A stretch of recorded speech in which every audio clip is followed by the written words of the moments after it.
Welcome to A Conversation with History. I'm Harry Chrysler of the Institute of International Studies.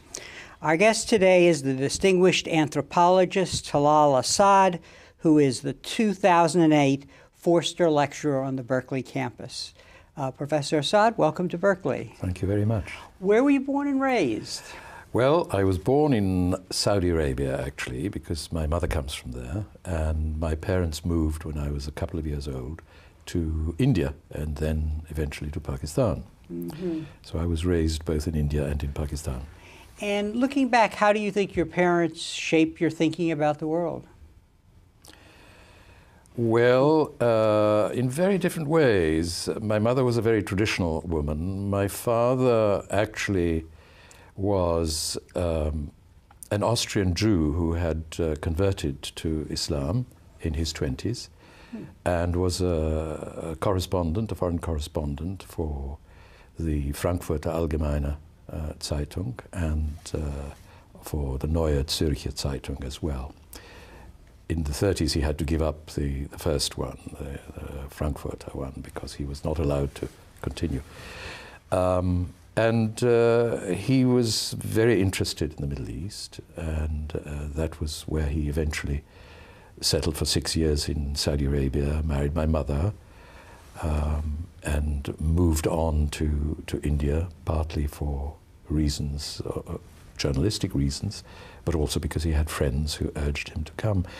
So the question about how they shaped my views, well, certainly my father was much more aware of, as it were, a European heritage, as well as the heritage of the Middle East, to which he was very attracted.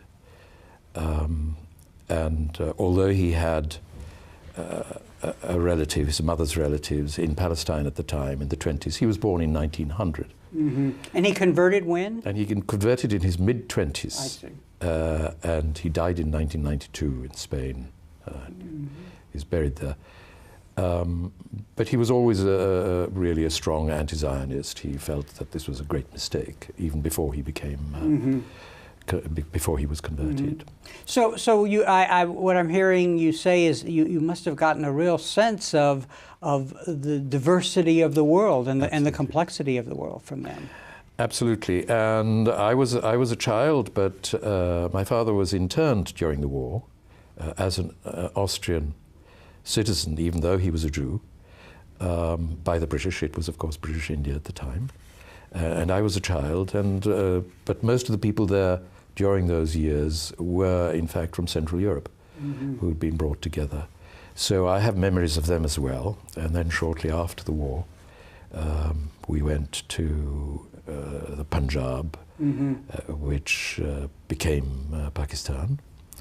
And, you know, I was very much aware of many of the things that were going on politically there as well. My father was quite active intellectually in Pakistan as well. And were you raised in the Islamic? I was, indeed, yes, very much so. My mother being a very pious woman who was not at all an intellectual, but who, in some ways, looking back on it, I can see that her approach to her religion, in some ways, unconsciously made me aware of different approaches, and that is of an unreflective, what people have called an embodied approach to religion, rather than a highly intellectualized one. My mother was not an intellectual, of course. So the religion is really part of the way people live. That's right, exactly. Yeah. That was certainly so. Yeah. That was certainly for my father. It was even more an intellectual matter too. He thought of this as a kind of an intellectual promise, so to speak, of Islam as a way of living within a community and within a political community and so on. I believe I read somewhere that as a Muslim you were actually, but you were educated among Christians in a school, and that must have been a kind of another layer of a sensitivity to diversity. Very much so. It was a boarding school, and the teachers were British missionaries there. And I can remember being a very obstreperous boy who was determined to, as it were, hold on to his own religious identity among others who were mostly Christians. But you know, it wasn't a very conflictual situation in school. I don't want to suggest that, but certainly difference was, you're right, was very much a part of my early experience. And how did your education, beyond these first schools, but more your advanced education in England, impact and your future scholarship? Well, I came to England at the age of 18, and I was, in fact, going to become an architect. That was my father's choice. He decided, for various reasons, because he was also perhaps an architect manqué. He thought, A, it was a wonderful profession, and B, he thought I needed a certain amount of discipline as well as an opportunity to be creative, and what could be better than being an architect? So he chose for me the profession. I went to London and did architecture, not very successfully because my heart wasn't in it, for 2 years in the Architectural Association School of Architecture in London. But I really wanted to be an anthropologist. And then I went after that took my own decision and went and did architecture in Edinburgh. Anthropology in Edinburgh. I left architecture. And after that I went to Oxford, where I did both my first postgraduate degree and my DPhil, the PhD, in Oxford. And did you focus on religious studies? And what was your dissertation on? No, not at all. Yeah. I had, to some degree, although I was brought up in a sort of a fairly conventional religious way, perhaps not quite so conventional, obviously, because given my parents' background, but I had to some extent revolted and felt myself to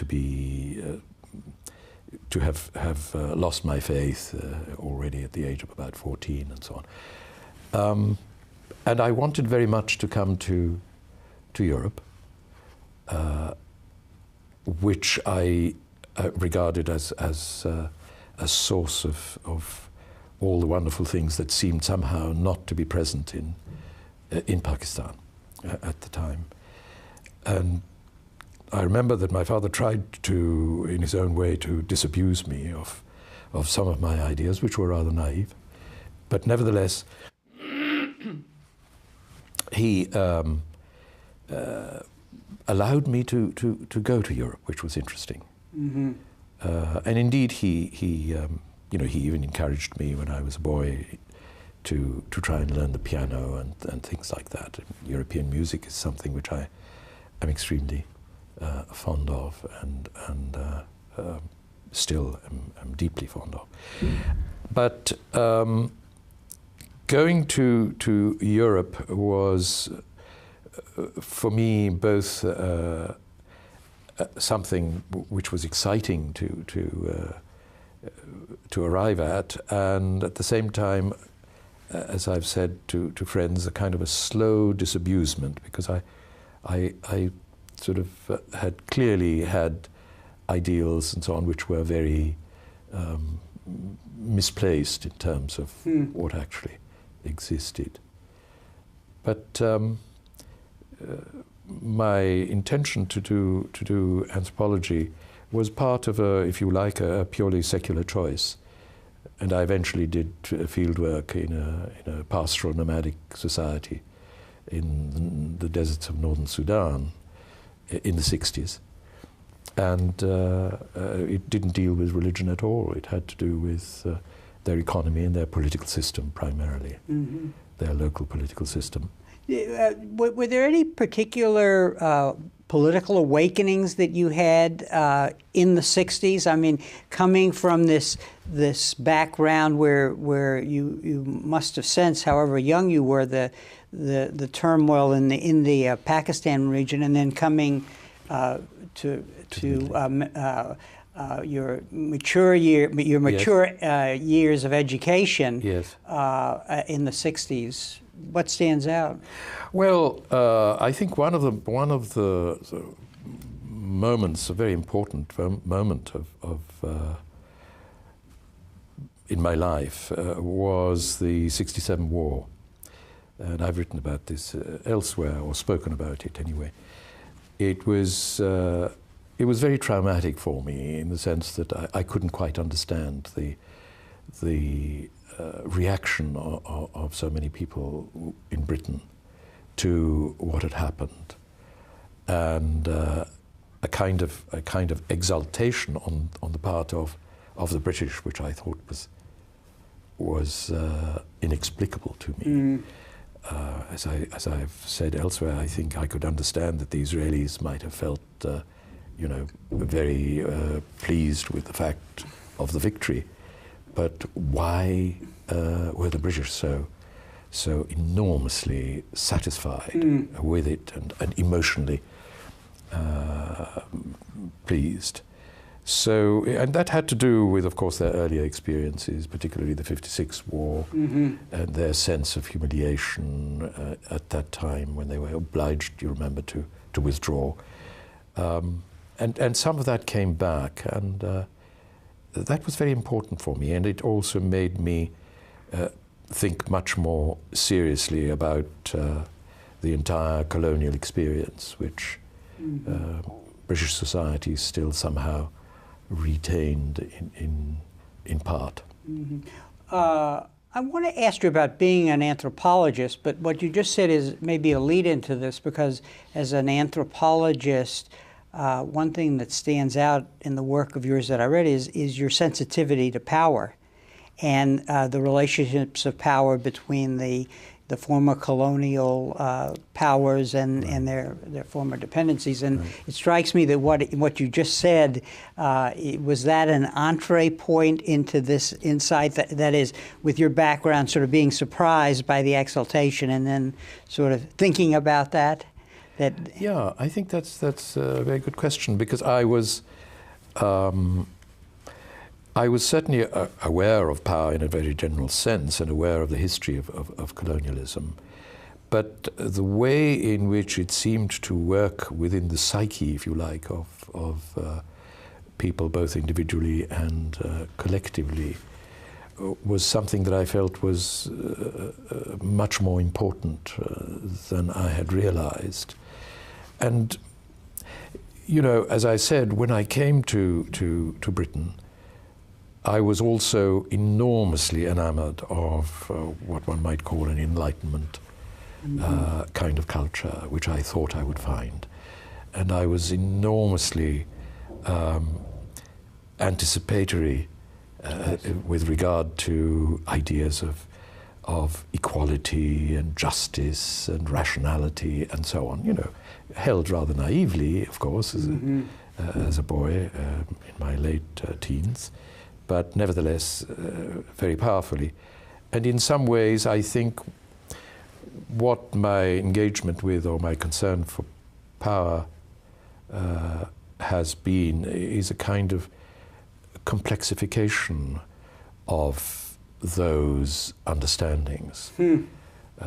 So at first I thought, my goodness, how can this be that this is the culture which, you know, believes in all these things, in compassion and so on and so forth, and yet it seems not to do that. But then, of course, as I've said, I had to reinvent the wheel by recognizing that, you know, all sorts of cultures, or all cultures in a sense, are capable of bias of different kinds, every culture. So the idea that there was one culture out there which would be without it was, in my view, very naive. A thing that runs through your work is the power of concepts, and often how they are derived from power relations and how those concepts then obscure the realities both of the conceiver and the object of the conception, so to speak. Is that a fair, or maybe simple statement about some of the things that have interested you?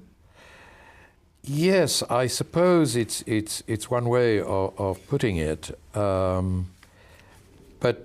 I think of power now certainly not simply as repressive and exploitative. I think of it also as something which is an opportunity to create, to rebuild, and so on. And the relationship between these two notions of power, as it were, repressive and creative, is what fascinates me and is certainly very, very involved. The ideas, the concepts which interest me, therefore, are both concepts that obscure the possibility of some kind of resistance, as well as the possibility of some kind of creativity as well. So I do agree that's not an unreasonable way of describing things, of looking at the way in which these concepts are put together, in which we've received in our culture, and which in some ways are not adequately and critically and from a distance examined. I'm curious, what in the kind of work you do, what conclusions do you have about the skills that are required to do the kind of anthropology that you do well? One thing that strikes me is sensitivity to culture, the different cultures. What else? Well, certainly, I mean, languages. You have to have languages which are necessary for what, I mean, as a medium, both in the field where you're working, but also at the same time of other perspectives, even within the West, as it were, you know, to recognize that there are different national traditions as well.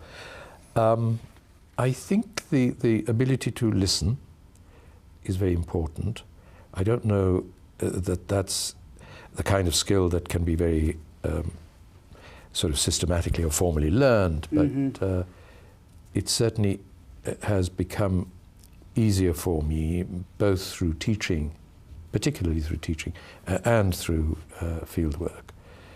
And I think that that's absolutely crucial for the anthropologist, to be able to listen, as it were, without too many presuppositions, and being open to arriving at conclusions that might be quite startling eventually when you arrive at them, but not think that you have an answer. I'm giving you a really, perhaps not quite the answer you want about skills, but well, but maybe I should have phrased the question better. But that's the answer I wanted. I see. Whether I gave you the right question. Now, how does the student and the scholar transcend the biases that come out of their own culture? That would seem to be a big problem.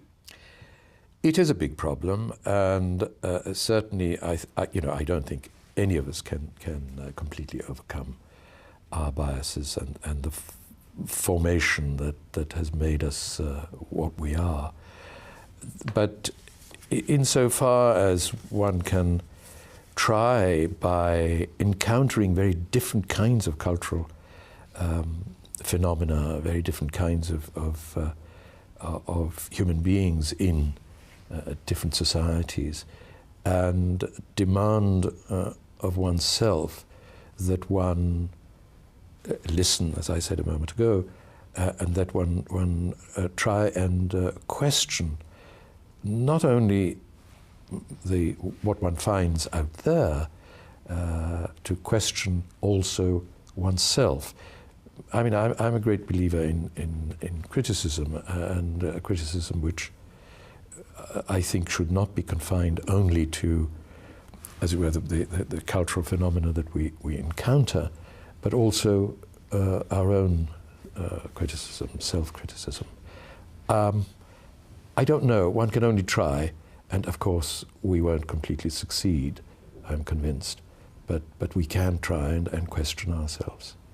If one looks at your works, it's very clear that they are steeped in comparative studies, comparative theory, interdisciplinary work, and combining that all with a sensitivity to the complexity of a particular setting and so on. Talk a little about that. I know you've worked on reform in Egypt and religion, and it's what emerges is a much more complex picture of what the interface between modernity and what the West would call modernity versus tradition. Right. Well, you know, one of the things I've been very struck by, and I'll come back to more directly to your question in a minute, but is, as I put it, that within the West there is much more argument, much more difference about what modernity means, and what it entails, how one gets to it, or what its problems, its primary problems are.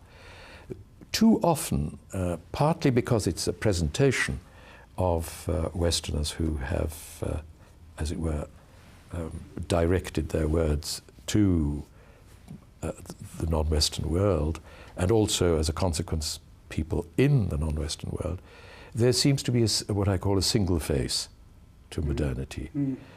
I mean, this is no longer entirely the case. I know that there are all sorts of developments going on, especially in East Asia and South Asia and so on. But there is a lingering sense here of, you know, we know what modernity is, and we know how to get there, and it's quite different from our tradition. I think in the West one doesn't think that. One recognizes how important traditions are in all intellectual traditions. Are traditions, first of all, we work through and we rethink them, but they're still traditions, and we think of them or we try to think of them in a modern, i.e. contemporary way. So I would say that the question of, you know, the very different kinds of approaches to modernity, for me, requires an exploration of kinds of knowledge from very different disciplines, both Western disciplines, if one might call them that. I'm not very happy with that, but still, you know, roughly what I mean, and the more traditional disciplines in the Middle East, theology, law, say Islamic law, Islamic theology, and so on, are, I think, very important to get into, as well as the different opportunities in the disciplines that we have in our liberal institutions. I'm looking here at the definition in your book, and I'll show the book, The Formations of the Secular. And just as an autobiographical note, you say modernity is a project, or rather a series of interlinked projects that certain people in power seek to achieve.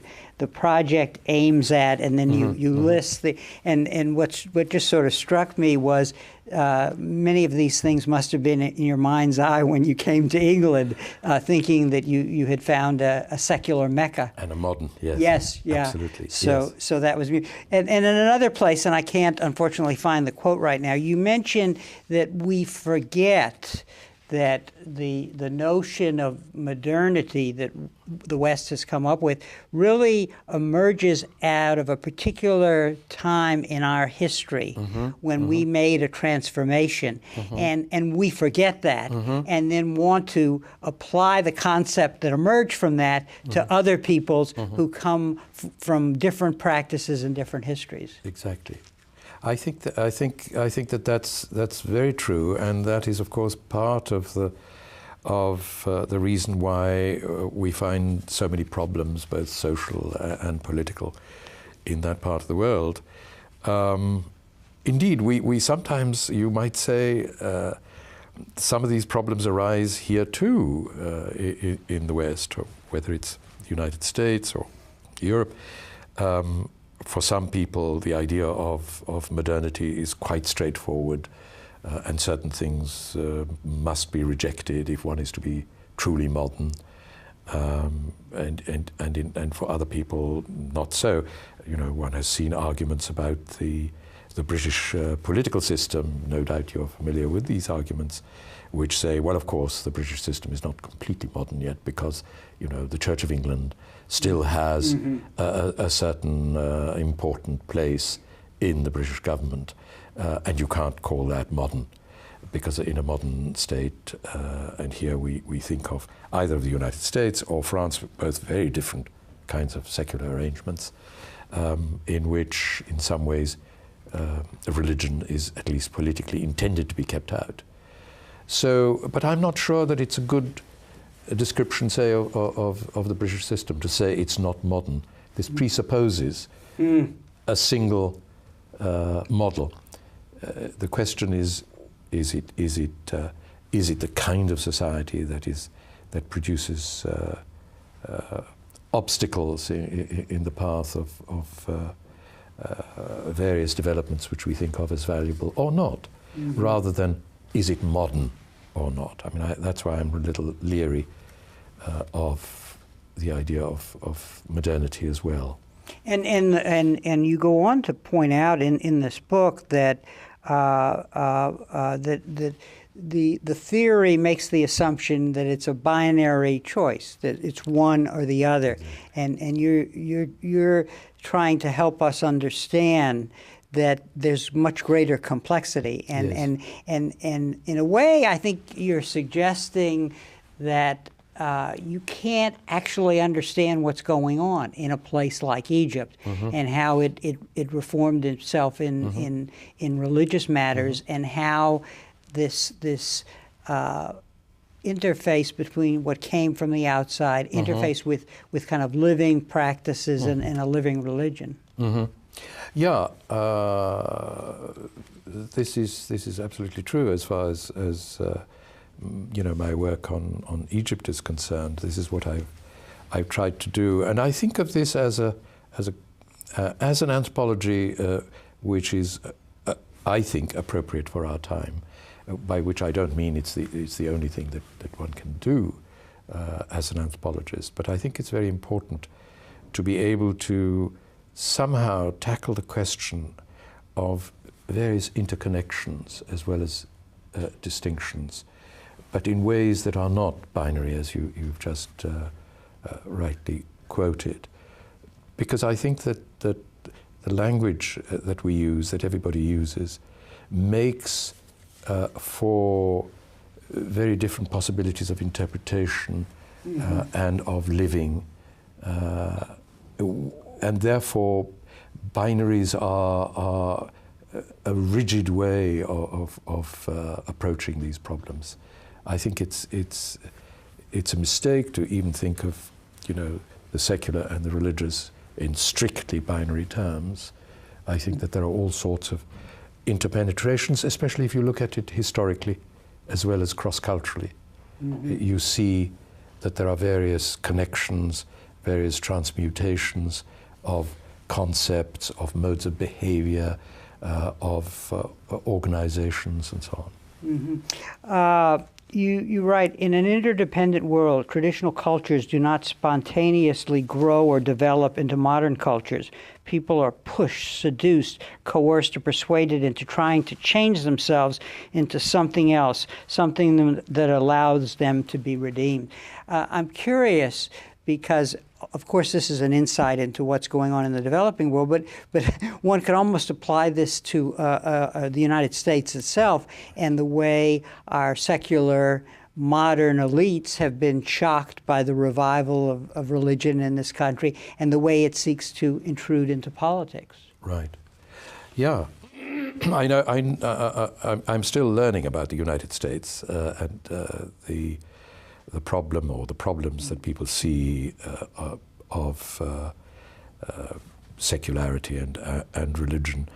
But certainly, I think there is a greater awareness among various people of a complexity which we have overlooked, so that one can try to work out ways of accommodating a certain kind of multiplicity and of interconnection without allowing this to be repressive of individuals or of traditions and so on. And this is very difficult in any culture, certainly in the Middle East as well. You have forces which are repressive, and you have forces which are opening up. And it's not always easy, and I say this not as a criticism, but as a fact, not easy for people to know, certainly in the Middle East, where they should be going, and what, as it were, a more adequate and reasonable and just development of a tradition in moments of change might be. So and I think that this is true here too.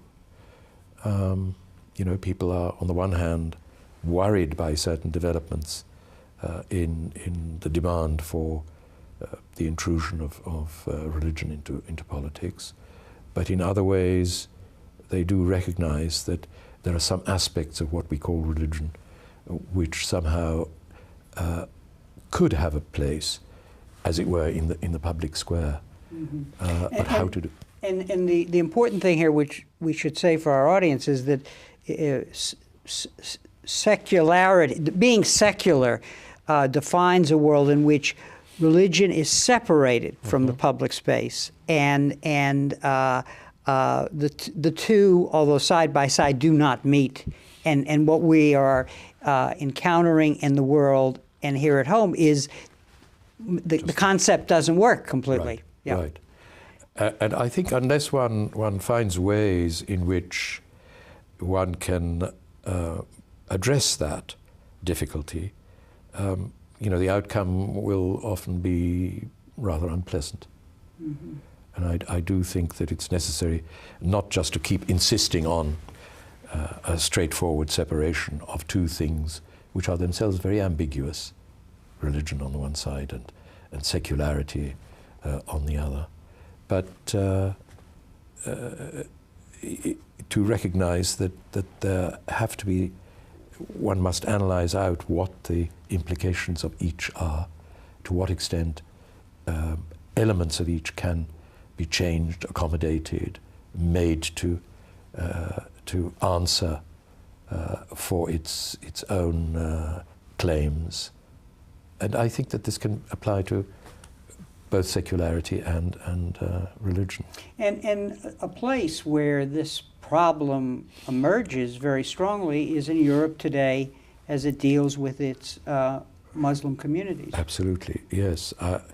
It's a matter of both of great interest to me as to what's happening in Europe, and at the same time of considerable dismay that Europe has become so rigid in many respects, and so fearful, really, of a population that is, on the whole, initially not at all, should not be seen as threatening, while elements might be, but I don't think that the majority should be seen in this way.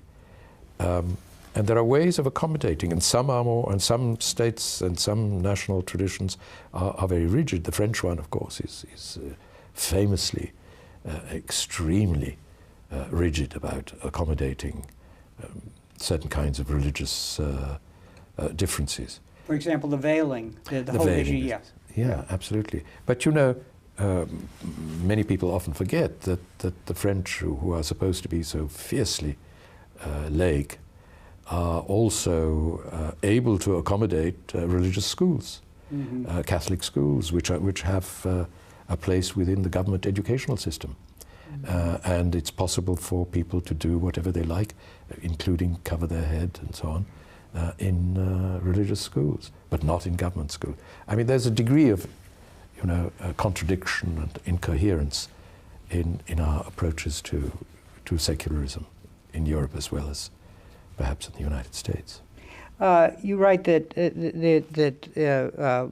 when Europe or the West errs in its overemphasis or overstatement of its own modernity, that the belief, you write, the belief that human beings can be separated from their histories and traditions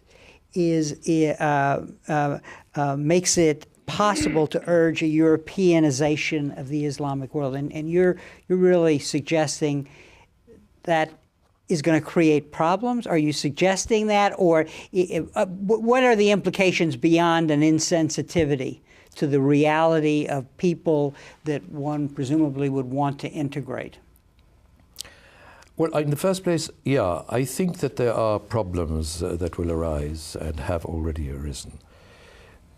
The problems are partly also the result of certain claims, historical claims that liberal Europe has about degrees of autonomy, degrees of as it were, self-determination, which are not simply political, but also social, cultural, psychological, and so on. How is it that these ideas, which were regarded as basic to Europe's inheritance, have now suddenly become difficult to apply, and you have to have one model? I think that integration, in other words, is something that requires a certain amount of give and take. The nations of Europe, as in the United States, have never been stable, stationary. They have evolved over time. We know this. This is, but this very banal fact, it tends to be forgotten time and again. That, you know, if we are changing, then we can't rigidly say there is just our way of life which must stand forever and unchanged, but also something in which one can give and take, and at a reasonable level, and that should apply, I think, to immigrants as well. What is, as a social scientist, one has to analyze the factors that provide the social or political base for this blindness to both the inadequacy of the concept and the reality of one's own history and evolution, and the reality, history, and evolution of the other in this case. Right. Well, you know, there are clearly elements, if you like, on both sides. So it's not just a question of a straightforward blindness on one side. But I think in some ways there's a greater responsibility on the part of the party which is much stronger and the party which is more secure in dealing with groups that are less secure, that are expected to transform themselves. What are the origins of these? I think they are largely historical. In the case of Europe, the entire colonial experience has been very strong. I think that there's no question in my mind, both for Britain and for France, certainly. In Germany, it's a little more complicated because the immigrants there are not from, I mean, the Germans never had that kind of empire as the French and the British did. But that's one part of it, and I think, if you like, the modern nations in Europe are not sufficiently liberal, not sufficiently modern, one might even say provocatively, although I've criticized that idea in a simple, as a simple idea, in not taking their own values seriously enough. But there are all sorts of incentives. For political, economic reasons, it's easier to find scapegoats and so on. I often think that in the case of Europe, I've said, again, provocatively, that it's almost as though the Europeans now no longer able to publicly denounce Jews and persecute them, however sub rosa, sort of anti-Semitic some of them might be, but it's no longer possible for a person in Europe to be taken seriously as a respectable public figure and be anti-Semitic. This is no longer true. This is not true, of course, in relation to immigrants. So there's a kind of shift almost. It's almost, one might suggest, because they can't any longer, as it were, choose one outsider or define one group as an outsider, which they did, and then right up through the 30s, which was the most terrible period. Now they have to find somebody else. I mean, I'm making a provocative formula out of it. And you're not saying that having lost the one, you have to do the other. It just it just tends in that direction. In that direction, because of course many people don't do that. I mean, there are lots of very responsible people, lots of people who are warning against precisely the attitude which I've been describing with some dismay. Lots of Europeans who have made the very points that I'm making already. About it being in conflict with liberal ideas, with democratic ideas, and so on. Let's talk now about 9/11 and look at the way we've looked at this problem of suicide bombing. And let me show you, the audience, your book on suicide bombing, which is a series of lectures you gave at the University of California, Irvine, I believe. Right. This is after 9/11. We were in a situation of having to reconceptualize our adversary. So a lot of these themes that we've been talking about come into play in the way the West sees the other. What do you see as, what insights do you bring to that definitional issue that follows up on what we've just been talking about? Well, I think that in some ways this connects up with some of the things we've already said, and that is the need to look critically at many of our received categories and received notions. In other words, not just to criticize the others or the perpetrators of that terrorist attack, but to go deeper. And again, there were people who already suggested this at one time. At the time, it was a bit difficult to make this point forcefully. After 9/11. After 9/11, yeah. Nevertheless, there were some people, and since then there have been more, who have urged that what we also need is an examination of the relationships between, say, the United States, in this case it was the United States, and the rest of the world, but particularly, of course, in this case, the Middle East. Instead of just blaming, just as it's, I think, quite wrong for Middle Easterners to blame everything that happens in Middle Eastern countries on the outside, which I think is not true. I'm extremely critical of the political situation in the Middle East, but it should be so too in the United States, so that one can look critically at our relationship, as I put it, to violence. In what way, historically, as well as within the country, as well as between the United States and other parts of the world, what has been the relationship to violence, and how has it been invoked at certain points and denied at other points, and what are the consequences of what we've done. I say we, because I'm already now an American citizen, of course.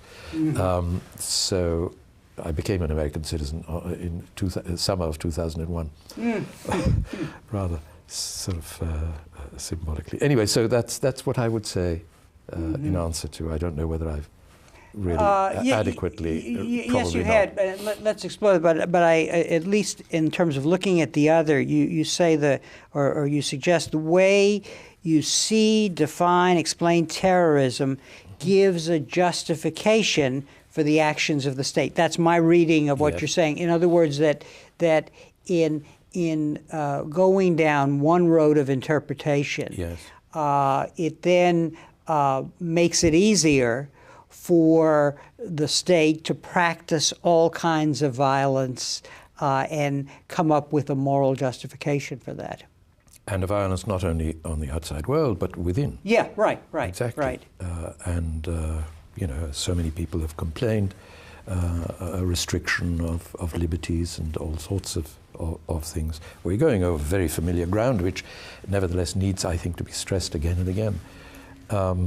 I think that the whole question of war and terrorism has fascinated me. When I wrote this book and gave the lectures, I showed it to a friend who said, yes, he liked it very much. And he could see, he was an American born and bred, he could see that I was rightly saying that in some circumstances terrorism might be justified. And I said, no, this is not what this book is about. I am not trying to justify terrorism. I'm just trying to shake the sort of binary categorization which gives rise to certain kinds of policies. So I had to actually spell this out. You may have seen this in my short introduction, and say this is not intended as a justification for it. As I've mentioned to you, I've become particularly interested also in the whole idea of just war and the reasons for it. And I'm working at the moment on that very category and the way in which it is a kind of moralization of war, which I think should not be moralized at all. I'm not a pacifist, but I don't for one moment think that that just war is a coherent and valid notion.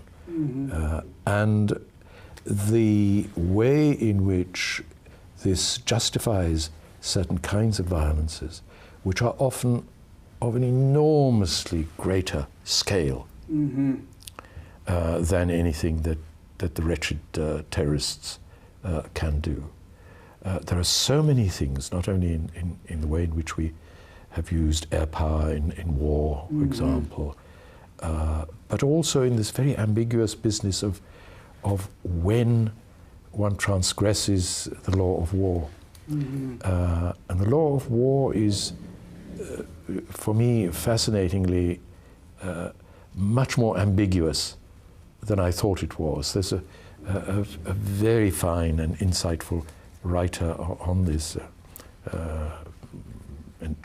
law specialist, David Kennedy, who's written, I've quoted him in my book, but since then he's written another one on the law of war, which has, I think, extremely good insights about the law of war being not a series of rules which cannot be transgressed and which are supposed to justify just war, but really a language, what he calls a language for argument. And that's what the law of war is. There are others who've also developed this. There's, again, an international law specialist in City University who has written a number of wonderful articles called, if I remember rightly, was it Jonathan Berman, or Nathaniel Berman, who's written on this subject as well, very much about the question of the construction in war of various categories, including that which is allowed, you know, the proportionality business, the question of necessity, and so on. So what I tried to do in this book, first of all, is to shake those categories so that we could think for ourselves. I mean, I don't provide any answers, as you know very well, but I hope that some readers will begin to question for themselves and find answers for themselves. And then in the final part, of course, I was still fascinated by the reasons for horror at suicide bombing. And there were all sorts of reasons, it seemed to me, one could draw on to try and explain what that sense of horror was, which could be looked at without being moralistic about it. Because as an anthropologist, I was much more thinking about it anthropologically, and also reminding ourselves that, in modern society, we are committed to all sorts of conditions that would otherwise be considered terroristic and horrific. And one of those, which I do mention in the book, you may remember, has to do with nuclear weapons. Well, go ahead, please. No, finish. Go ahead. Well, I just wanted to say that, in a number of official definitions, terrorism is defined as not only an act, but also as a threat. The threat of terrorism, a particular kind of threat makes it terrorism.